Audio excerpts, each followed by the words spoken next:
할렐루야, 7월 4일 목요일 새벽 기도에 나오신 하늘 가족 여러분 환영합니다. 사도신경 하심으로 우리의 신앙을 고백하겠습니다. 전능하사 천지를 만드신 하나님 아버지를 내가 믿사오며 그 외아들 우리 주 예수 그리스도를 믿사오니 이는 성령으로 잉태하사 동정녀 마리아에게 나시고 본디오 빌라도에게 고난을 받으사 십자가에 못 박혀 죽으시고 장사한 지 사흘 만에 죽은 자 가운데서 다시 살아나시며 하늘에 오르사 전능하신 하나님 우편에 앉아 계시다가 저리로서 산자와 죽은 자를 심판하러 오시리라. 성령을 믿사오며 거룩한 공회와 성도가 서로 교통하는 것과 죄를 사하여 주시는 것과 몸이 다시 사는 것과 영원히 사는 것을 믿사옵나이다. 아멘. 우리 찬송가 199장 나의 사랑하는 책 함께 찬양드리겠습니다. 찬송가 199장 나의 사랑하는 책 함께 찬양드리겠습니다. 199장입니다. 나의 사랑하는 책 비록 헤어졌으나 어머니의 무릎 위에 앉아서 재미있게 듣던 말 그때 일을 지금도 내가 잊지 않고 기억합니다. 귀하고 귀하다 우리 어머니가 들려주시던 재미있게 듣던 말 이 책 중에 있으니 이 성경 심히 사랑합니다. 옛날 용맹스럽던 다니엘의 경험과 유대 임금 다윗 왕의 역사와 주의 선지 엘리야 바람 타고 하늘에 올라가던 일을 기억합니다. 귀하고 귀하다 우리 어머니가 들려주시던 재미있게 듣던 말 이 책 중에 있으니 이 성경 심히 사랑합니다. 예수 세상 계실 때 많은 고난 당하고 십자가에 달려 죽임 당한 일 어머니가 읽으며 눈물 많이 흘린 것 지금까지 내가 기억합니다. 귀하고 귀하다 우리 어머니가 들려주시던 재미있게 듣던 말 이 책 중에 있으니 이 성경 심히 사랑합니다. 그때 일은 지나고 나의 눈에 화나오 어머니의 말씀 기억하면서 나도 시시때때로 성경 말씀 읽으며 주의 뜻을 따라 살려 합니다. 귀하고 귀하다 우리 어머니가 들려주시던 재미있게 듣던 말 이 책 중에 있으니 이 성경 심히 사랑합니다. 아멘. 오늘 아침 우리에게 주신 하나님 말씀 읽겠습니다. 하나님 말씀 예레미야 27장 12절에서 22절까지 말씀입니다. 오늘 아침 우리에게 주신 하나님 말씀 구약성경 예레미야 27장 12절에서 22절까지 말씀입니다. 제가 가진 성경 구약성경 1094쪽에 있습니다. 예레미야 27장 12절에서 22절까지 말씀입니다. 다 찾으신 줄로 알고 우리 오늘 아침 하나님께 주신 하나님 말씀 함께 합독하도록 하겠습니다. 12절입니다. 내가 이 모든 말씀대로 유다의 왕 시드기야에게 전하여 이르되 왕과 백성은 바벨론 왕의 멍에를 목에 메고 그와 그의 백성을 섬기소서. 그리하면 사실이라. 어찌하여 당신과 당신의 백성이 여호와께서 바벨론의 왕을 섬기지 아니하는 나라에 대하여 하신 말씀과 같이 칼과 기근과 전염병에 죽으려 하나이까. 그러므로 당신들은 바벨론의 왕을 섬기게 되지 아니하리라 하는 선지자의 말을 듣지 마소서. 그들은 거짓을 예언함이니이다. 이는 여호와의 말씀이니라. 내가 그들을 보내지 아니하였거늘 그들이 내 이름으로 거짓을 예언하니 내가 너희를 몰아내리니 너희와 너희에게 예언하는 선지자들이 멸망하리라. 내가 또 제사장들과 그 모든 백성에게 전하여 이르되 여호와께서 이와 같이 말씀하시기를 보라 여호와의 성전의 기구를 이제 바벨론에서 속히 돌아오리라고 너희에게 예언하는 선지자들의 말을 듣지 말라. 이는 그들이 거짓을 예언함이니라 하셨나니 너희는 그들의 말을 듣지 말고 바벨론의 왕을 섬기라. 그리하면 살리라. 어찌하여 이 성을 황무지가 되게 하려느냐. 만일 그들이 선지자이고 여호와의 말씀을 가지고 있다면 그들이 여호와의 성전에와 유다의 왕의 궁전에와 예루살렘에 남아있는 기구를 바벨론으로 옮겨가지 못하도록 만군의 여호와께 구하여야 할 것이니라. 만군의 여호와께서 기둥들과 큰 대야와 받침들과 이 성에 남아있는 기구에 대하여 이같이 말씀하시나니 이것은 바벨론의 왕 느부갓네살이 유다의 왕 여호야김의 아들 여고니아와 유다와 예루살렘 모든 귀인을 예루살렘에서 바벨론으로 사로잡아 옮길 때 가져가지 아니하였던 것이라. 만군의 여호와 이스라엘의 하나님께서 여호와의 성전과 유다의 왕의 궁전과 예루살렘에 남아있는 그 기구에 대하여 이와 같이 말씀하셨느니라. 그것들이 바벨론으로 옮겨지고 내가 이것을 돌보는 날까지 거기에 있을 것이니라.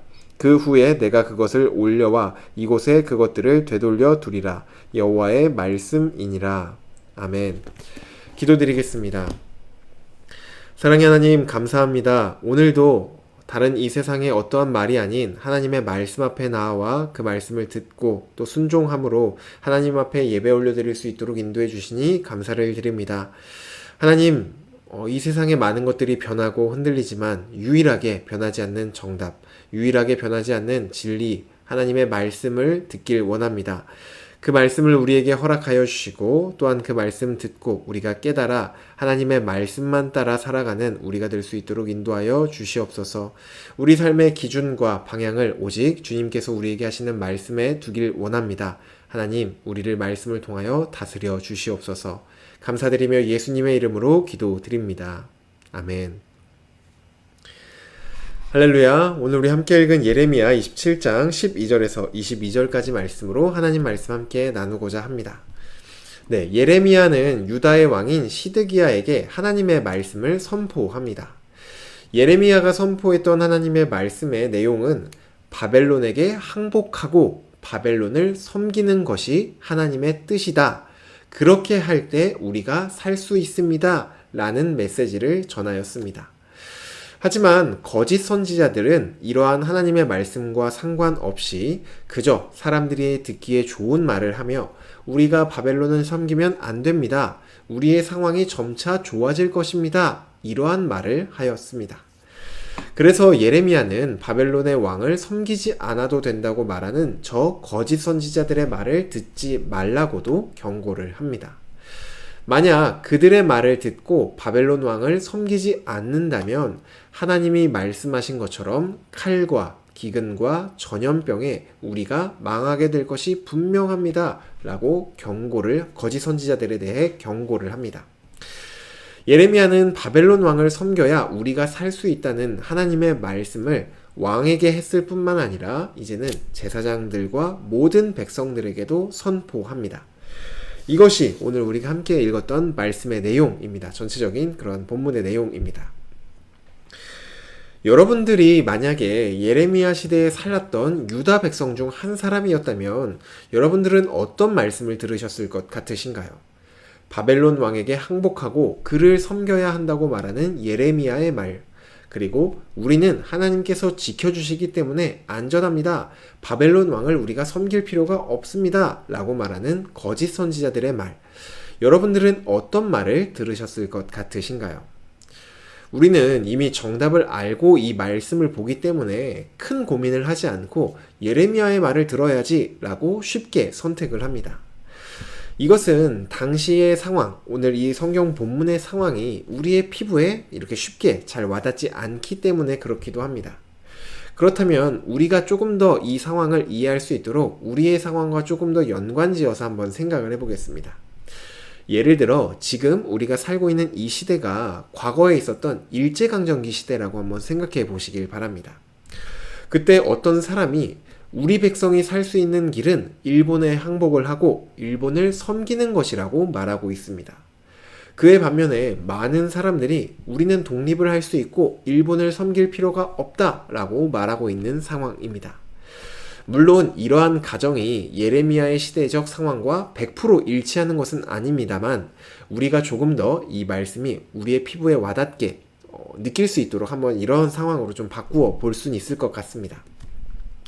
여러분들이 이러한 상황이었다면 여러분들은 어떤 사람이 하는 말을 듣고 싶으신가요? 또 어떤 사람이 했던 말을 들으실 것인가요? 저는 당연히 이런 상황이라면 항복을 하면 안 된다 라고 말했던 그 사람들의 말을 듣고 싶기도 하고 또 그 사람들의 말을 들었을 것입니다. 마찬가지로 예레미야 시대 때 살았던 이 사람들에게 예레미야가 선포했던 말씀과 이 거짓 선지자들이 예언했던 말씀 중 하나를 선택해야 한다고 했을 때 거짓 선지자가 예언했던 내용을 선택하는 것이 더 좋았습니다. 여러 가지 이유가 있겠죠. 우선은 다른 나라의 왕을 섬겨야 한다는 것보다는 우리의 상황이 더 좋아질 것입니다 라는 말을 듣기가 더 좋습니다. 또한 하나님께서는 능력이 있으신 분이신데 우리를 지켜주면 지켜주셨지 바벨론 왕을 섬기라고 우리에게 말하진 않았을 것이야 라고 생각하기 때문이기도 하죠. 그리고 딱 봐도 하나님에 대한 믿음이 더 좋아 보이는 것은 하나님이 우리를 지켜주시니 바벨론을 섬길 필요가 없어 이것을 믿는 것이지 저 바벨론 왕을 섬겨야 돼 이것을 선택하는 것은 믿음이 더 없어 보입니다. 믿음이 더 좋아 보이는 것은 하나님이 우리를 지켜주시기 때문에 우리는 바벨론 왕을 섬길 필요가 없어 라는 것을 선택하는 것이죠. 이처럼 우리는 당연히 예레미야가 선포한 말씀을 들어야 된다고 생각을 하지만 당시 사람들에게 있어서는 예레미야의 말씀보다는 거짓 선지자들의 말이 더 솔깃했다는 것입니다. 그렇다면 더 솔깃했다고 해서 그럼 거짓 선지자들이 말했던 말이 하나님의 뜻이고 그것이 진짜 정답이었냐? 그것은 아닙니다. 당시 사람들이 이것만큼은 말도 안 된다 라고 생각했던 예레미야가 선포했던 말씀, 바벨론 왕을 섬기는 것이 우리가 살 수 있는 길입니다 라는 것이 하나님의 말씀이었고 하나님의 뜻이었고 그것이 정답이었습니다. 여기서 우리가 기억해야 될 것은 하나님의 뜻과 하나님의 말씀은 우리가 생각할 때 합리적인 것, 우리가 생각할 때 더 좋은 것이 아니라는 것입니다. 그 기준은 우리에 있지 않다는 것이죠. 우리가 정말 하기 쉬운 실수는 우리가 생각할 때 더 합리적이고 더 좋아 보이는 것을 하나님의 뜻이라고 생각하는 실수를 우리는 너무나 쉽게 하기도 합니다. 하지만 하나님의 뜻은 우리의 생각에 있는 것이 아니라 우리의 판단에 있는 것이 아니라 말 그대로 하나님께 있습니다. 우리가 볼 때 정말로 이것이 더 합리적인 것으로 보이고 이것이 정말로 더 좋아 보인다 할지라도 그것이 하나님의 뜻이 아니라면 말 그대로 하나님의 뜻이 아닙니다. 반대로 우리가 볼 때는 정말로 비합리적으로 보이고 또 정말로 좋아 보이지도 않고 심지어 이것만큼은 절대로 하면 안 되겠다 싶은 것일지라도 그것이 만약 하나님의 뜻이라면 그것은 하나님의 뜻입니다. 오늘 본문에서도 하나님의 뜻은 이방 나라인 바벨론의 종이 되어서 그들을 섬기는 것이 하나님의 뜻이었습니다. 모두가 이것만큼은 아닌 것 같다라고 생각했던 것이 바로 하나님의 뜻이었던 것이죠. 하나가족 여러분, 오늘 본문은 하나님의 뜻, 하나님의 말씀에 대한 우리의 올바른 태도를 다시 한번 알려주고 있습니다. 하나님의 말씀 앞에서 우리의 올바른 태도는 말씀의 권위를 가장 위에 두는 것이 오늘 말씀 앞에 우리가 가져야 될 마음입니다. 태도이죠. 가장 위라는 것은 말씀의 권위를 가장 위에 둔다는 것은 우리의 이해, 우리의 생각, 우리의 마음보다 말씀을 더 위에다 두어야 한다는 것입니다. 말씀의 권위를 나 자신보다 더 위에 둔 사람, 말씀의 권위를 가장 위에 둔 사람은 하나님의 말씀이 주어졌을 때 그것이 비록 이해가 되지 않고 나의 생각과 다르고 별로 좋아 보이지 않을 때조차 하나님의 말씀이기 때문에 그것을 말씀으로 받아들이고 순종을 합니다. 오늘 본문에서 하나님의 말씀에 순종하면 바벨론을 섬기게 되는 것이기에 망하는 것처럼 보이죠. 하지만 우리가 기억해야 될 것은 지금 이 유다 백성들이 살 수 있는 유일한 길은 바로 그 망할 것 같아 보이는 하나님의 말씀에 순종하는 것뿐이라는 것입니다. 이 원리는 우리에게도 동일하게 적용됩니다. 하나님의 말씀이 이해가 되지 않고 하나님의 말씀보다 더 좋아 보이는 것이 있어 보이고 심지어 이 말씀대로 하면 망할 것 같아 보여도 우리가 살고 우리가 망하지 않는 유일한 길은 그 말씀, 하나님의 말씀에 순종하는 것뿐입니다. 하나님 가족 여러분, 오늘 이 아침에 이런 말씀을 우리에게 주시는 이유는 하나님께서도 우리가 하나님의 말씀을 선택하길 어려워한다는 것을 너무나 잘 알고 계시기 때문입니다. 말씀을 선택하면 망할 것 같고 큰일이 날 것 같고 손해를 볼 것 같아서 말씀을 쉽사리 선택하지 못하는 것을 너무나도 하나님은 잘 알고 계십니다. 그래서 하나님은 오늘 이 말씀을 통하여서 그런 우리를 다시 한번 격려하시고 다시금 하나님의 말씀을 선택할 수 있도록 우리를 도전하고 계신 것입니다. 하나님께서 혹시 여러분들에게 말씀하고 계신 것이 있으신가요? 하지만 그 뜻이 하나님의 말씀이 선뜻 이 말씀을 내가 선택하면은 그 말씀에 순종하면 내가 손해를 볼 것 같고 정말 어렵다. 이것만큼은 하기 싫다. 이것만큼은 조금 어렵다.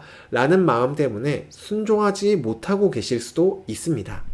하지만 오늘 이 말씀을 다시 한번 묵상해 보시면서 말씀에 순종하는 것이 내가 살 수 있는 유일한 길이라는 것을 다시 한번 기억하며 우리에게 주어진 하나님의 말씀 앞에 한번 잠잠히 엎드려 순종해 보시는 그러한 하루가 되시면 좋겠습니다. 주신 말씀 놓고 기도드리겠습니다. 하나님 아버지, 오늘도 우리에게 말씀하여 주시니 감사를 드립니다. 하나님은 우리를 사랑하시기 때문에 또 사랑하는 자녀인 우리가 망하는 것을 원치 않기 때문에 언제나 우리가 살 수 있는 길을 말씀을 통하여 우리에게 알려주십니다. 하지만 주님, 하나님께서 우리에게 분명하게 말씀하고 계실 때조차 우리는 그 말씀을 이해하지 못할 때도 있고 심지어 하나님께서 말씀하실 때 그 말씀보다 더 좋아 보이는 것이 있을 때도 있고 하나님의 말씀대로 하면은 큰일 날 것 같이 생각이 될 때도 있습니다. 이러한 마음들 때문에 유일한 살 길인 하나님의 말씀 앞에 순종하지 못할 때가 있음을 고백합니다. 하나님, 우리의 연약함을 아시오니 우리를 도와주시옵소서. 우리가 망하는 길을 선택하는 것이 아니라 정말 겉으로 보기에는 망하는 길처럼 보일지라도 정말 그 안에 오직 유일한 생명의 길, 살 수 있는 길임을 하나님의 말씀을 우리가 듣고 순종할 수 있도록 성령 하나님 우리를 도와주시옵소서. 오늘도 다시 한번 이러한 말씀을 우리에게 깨닫게 하여 주시니 감사를 드립니다. 하나님, 우리가 이러한 두려움 때문에 선뜻 순종하지 못하고 있었던 말씀들이 있다면 우리가 이 시간 다시 한번 그 말씀 앞에 엎드려 순종할 수 있는 용기와 능력을 허락하여 주시옵소서. 그리하여 하나님께서 우리에게 주신 유일한 생명의 길로 나아가는 우리가 될 수 있도록 주님 인도하여 주시옵소서. 감사드리며 예수님의 이름으로 기도드립니다. 아멘. 네, 오늘 예배를 마쳤습니다. 오늘 하루도 우리에게 주시는 하나님의 말씀 앞에 겸손히 순종하며 유일한 생명의 길로 걸어 나아가는 저와 여러분 되기를 간절히 바랍니다. 오늘 하루도 승리하시길 바랍니다.